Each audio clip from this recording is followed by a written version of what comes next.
Welcome back to Joe Stunner Boxing. I think we can say that this year in boxing has been at best erratic. There have been some very good fights, as there always are every year, but there have been some, some scandals, some drug things going on. Obviously, the Ben Eubank thing is fresh in the minds of everyone in the UK. But it was interesting because I was watching a interview with Dan Raphael, and he said, "Look, you're making a fuss of this, but this happens all over the world all the time." And it's kind of amusing to the Americans that we in Britain are kind of, continually talking about it and saying what an absolute sort of fistic tragedy it is. But it's very, very common all throughout the world. Well, I think that's a bad thing. I think it's very, very bad for boxing, for the future of boxing.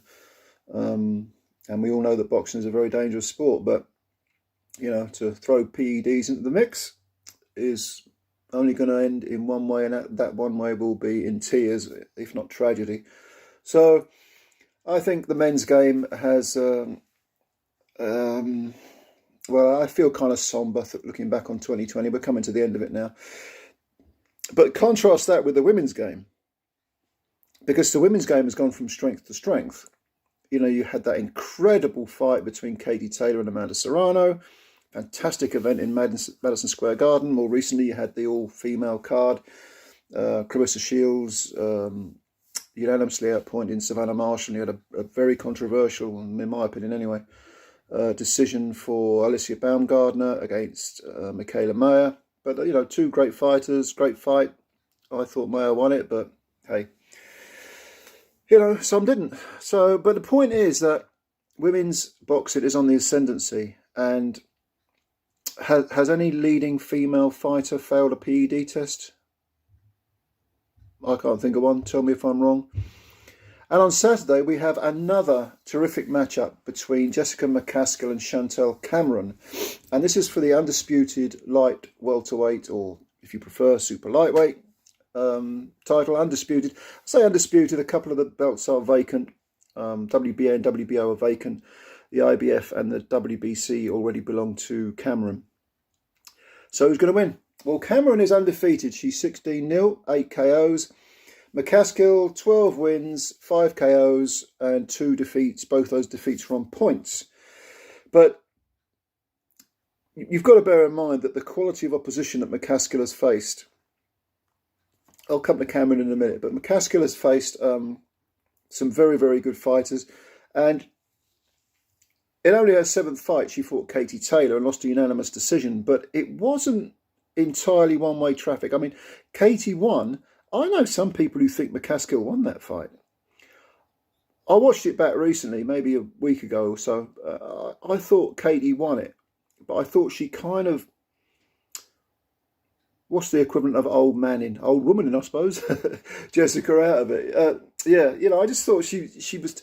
There was a lot of tying up going on, a lot of sort of stop-start fighting from Katie.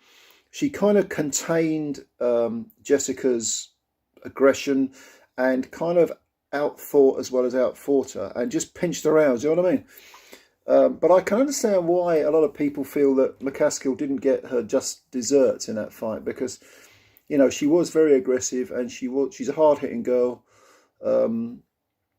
And she I think she learned a lot from that fight. I mean, the pinnacle of McCaskill's career has obviously been the 2 Cecilia Brækhus victories.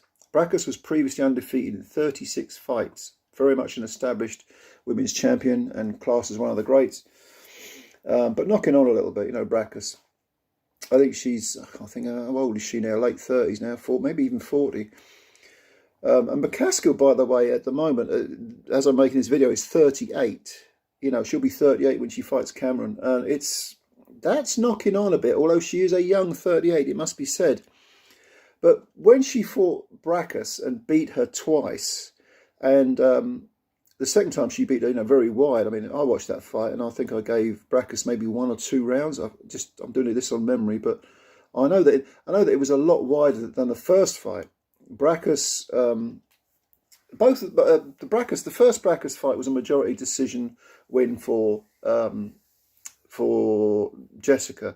Second one was unanimous, and clearly it was a clear win. The first fight, I thought Jessica won it, but Brækhus Brackus did definitely win rounds. Like I say, that was a majority decision. But I don't think Jessica would have beaten Brackus in that first fight had she not faced Taylor and learnt a lot from that fight and come back with some decent wins against Anahi Sanchez, who I think at the time was 19 wins and 3 defeats. And prior to the first Brackus fight, she beat Erica Farias, who was 26 and 3. That was a majority decision win. So she was learning. I mean, she hasn't had many fights, but she was learning the hard way, on the job, so to speak, against good quality opposition.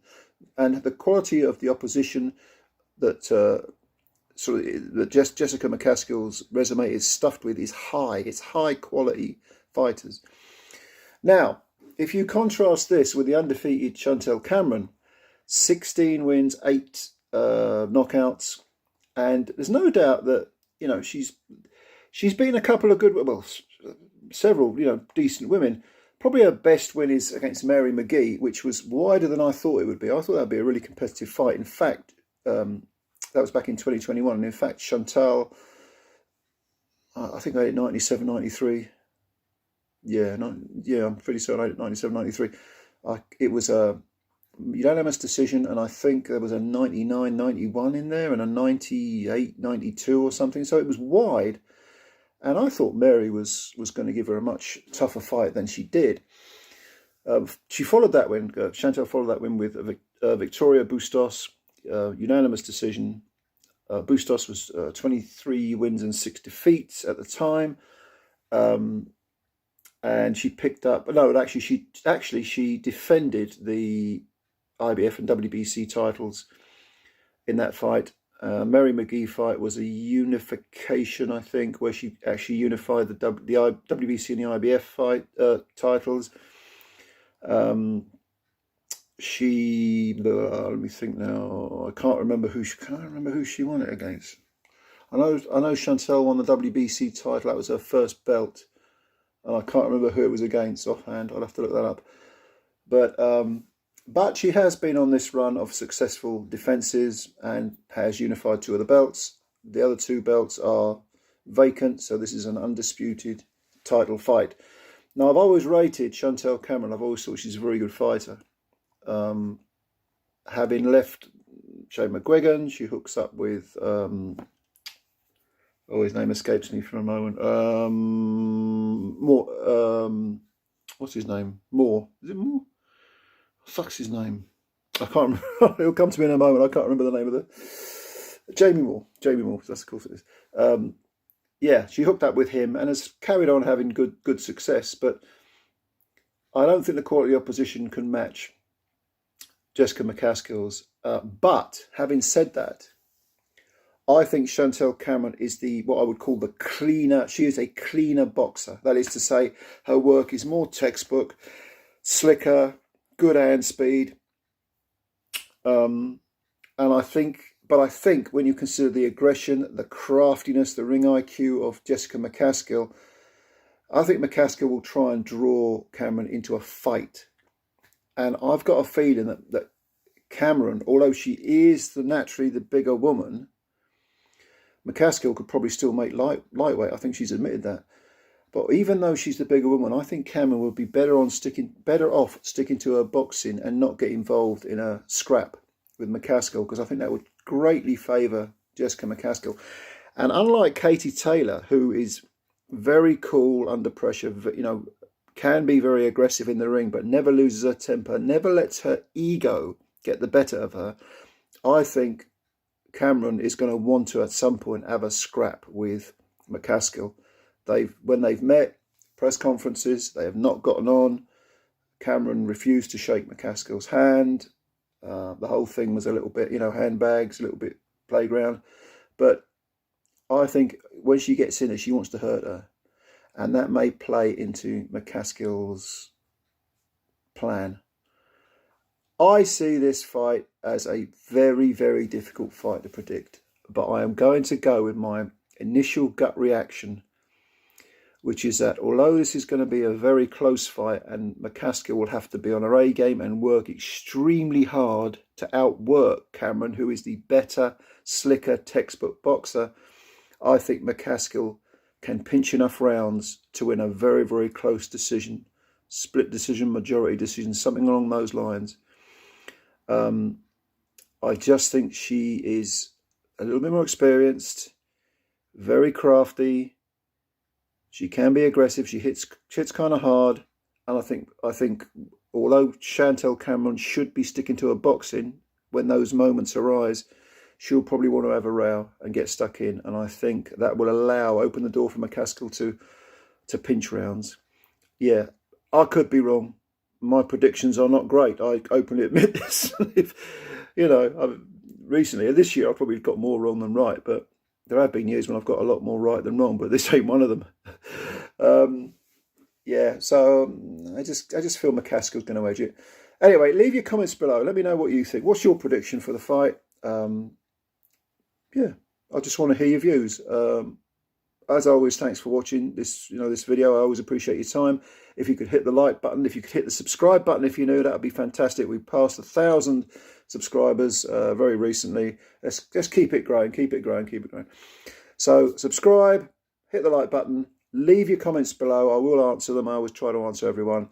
If you've ever left a comment and I've not replied, I do apologise, but sometimes there's a lot of them, you know what I mean? But I do appreciate you leaving your comments. I want to hear them. Take care of yourselves. Look forward to this fight. Don't forget, check out the other Joe Stunner boxing videos. There's well over 400 of them. And yeah, we'll speak again soon.